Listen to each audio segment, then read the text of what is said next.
everything, Google Drive, and it's here. And this link is everywhere that it's shared.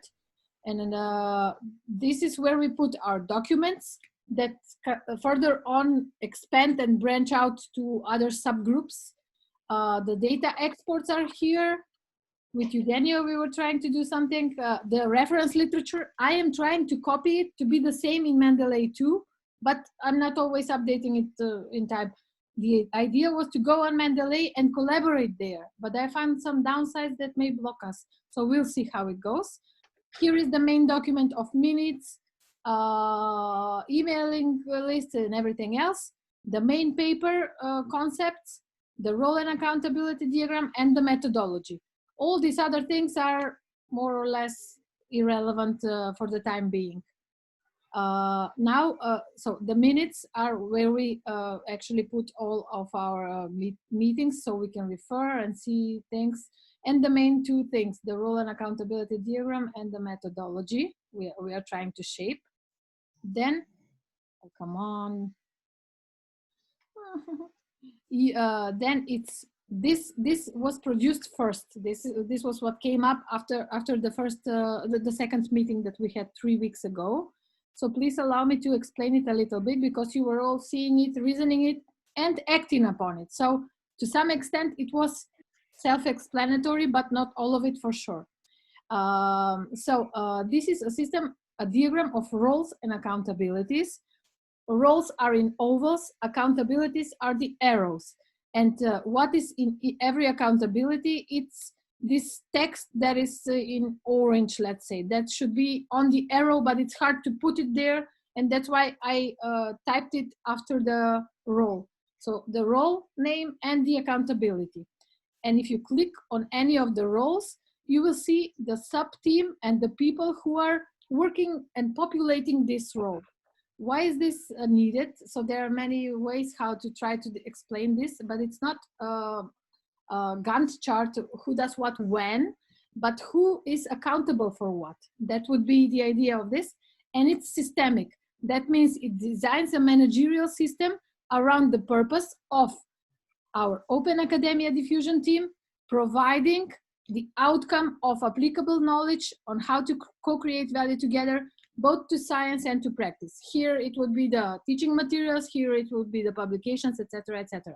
Whatever we produce, this would be our primary purpose. If we take the car, it would be to transport people and goods from this spot to another spot within some resources, let's say, limited resources. This is the outcome, and it's judged by the customer role of this, not by the provider. So it's not just the output, it's the outcome that we want to achieve. And then we decompose from here to what does our team, which roles does our team need in order to be delivering this primary purpose, as we call it. That's why it's like this distinctive. It needs ICT platforms and tools and everything, and we try to manage that, to provide it for all of us. Sometimes we don't do a good job, like recently with the Slack. Sometimes we do, but in principle we constantly need this role. And who populates it? It's Eugenio, thank you very much for every help that you're offering selflessly, Elena, and myself always, trying to provide you with the channels, the tools, and not to expand a lot, even now, though now it's still too much, too broad. Then what do we need? We need to capture data at this stage. So data capture is a role that is populated by several. Ushka is taking care of surveys, right? And Elena. Alberto is working around, Alberto is working around interviews and ethnographic statements. And Nikolaos is working around mapping the data, along with Elena, myself, Carolina Bolesta, she would populate this role too. And if there is a document that is open to collaborate for this role, it should be added here in this, so that it's all in one place. Who populates these roles and where do they work? In which collaboration document do they work?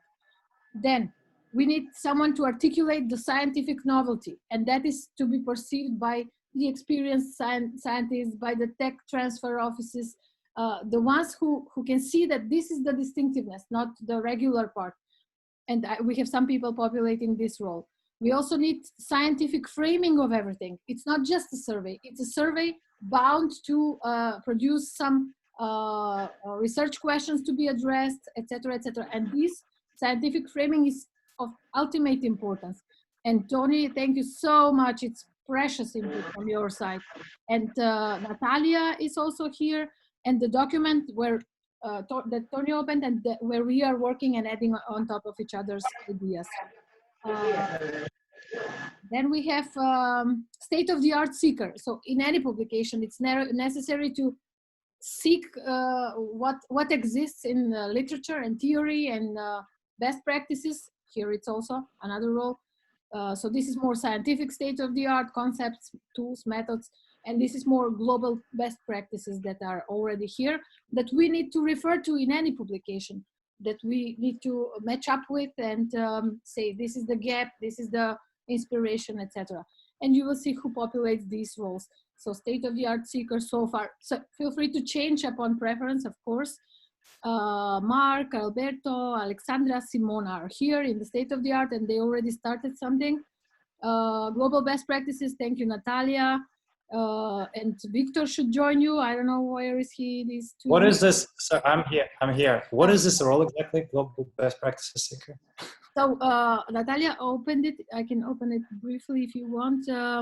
It's to find what matches these EUvsVirus hackathon and matchathon mechanisms.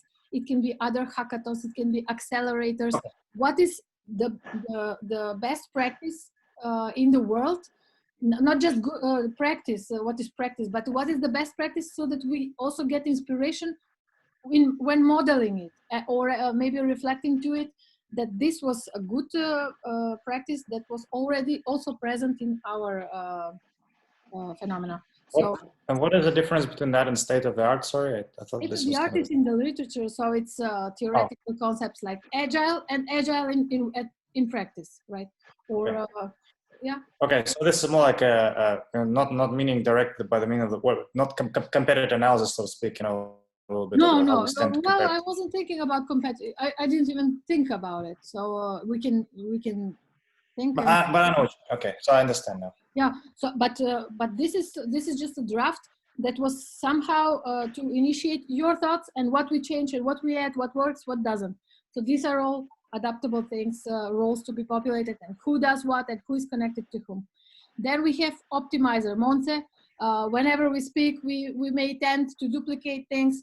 For example, someone was trying to address the interview structure while someone else is already doing it.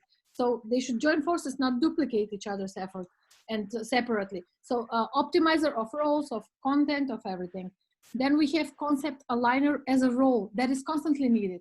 The names are funny, but when we say artifact in management information systems, we mean tools, platforms, methods, or what else we meant.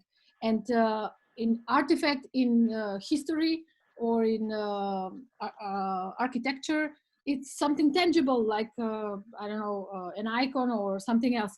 So we constantly need to align the concepts within our group, first of all. What do I mean under role and accountability diagram? And what does someone else mean? So we align what we understand to be on the same level of same direction of understanding. What we mean when we say artifact, when we say publication, when we say journal, when we say this or that.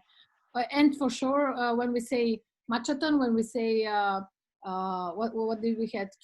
National curators. So there are many concepts flowing, and it's like the elephant. No, what was the elephant in the room, or what was it? If you touch the one part of it, someone from one science will say, this is, I don't know, this is a molecule, this is something else. So we have to align constantly our concepts and also to the public. Ecosystem engager, so we will have surveys to be sent, interviews, people who populate the different roles, which we don't have in our team, need to be found. So that's why we constantly need to refer to the ecosystem of partners and projects and everybody. And here it's Elena and Jorge Isidro, and the ones in the steering committee of the EUvsVirus community, to help and to make that bridge. Methodology, I put in methodology the most experienced professors that are here, and feel free, whoever feels competent to fill this, because I will explain the methodology that we so far drafted, and we will continue about it. It is necessary to be the cap and the streamline all of the time, because it has to be proficient and perfect, the methodology, following of the methodology. And we have a role of storytellers, Ushka and Natalia, and yeah, here. And they are so creative. We have so many things even now. A storyteller is a role that is to evidence and make journals, journal like entries of not minutes, but impressions as we go, as a team of collaborators, because as Marcel said previously, this is an, and Hila, this is an experiment of open collaboration on publications, so open innovation in science. And this also needs to be recorded, how it goes and what are the problems and everything. And also the public needs to be informed. And believe me, we have shared two articles that Natalia drafted, and we already some people from the teams and some people externally are approaching to say, we want to be part of this, we can contribute with this part, with this science or with this perspective, etc., etc. So so these are the roles at this stage. It's a called co-intuiting and co-interpreting, still shaping our heads around it and trying to work it. And if you remember, there were some questions for the ones who saw in Slack. Where does the facilitator and coordinator role belong? So it doesn't belong here. It belongs, it's actually the helicopter view of the one who facilitates. And since it's not top down or bottom up, this is actually, we all need to have this perspective of the big system, and from a helicopter view, what is missing, what is not functioning, clear up the bridges, make, I don't know, clear up the channels, make the troubleshooting disappear, etc., etc. So that's the story behind this one. Questions, please.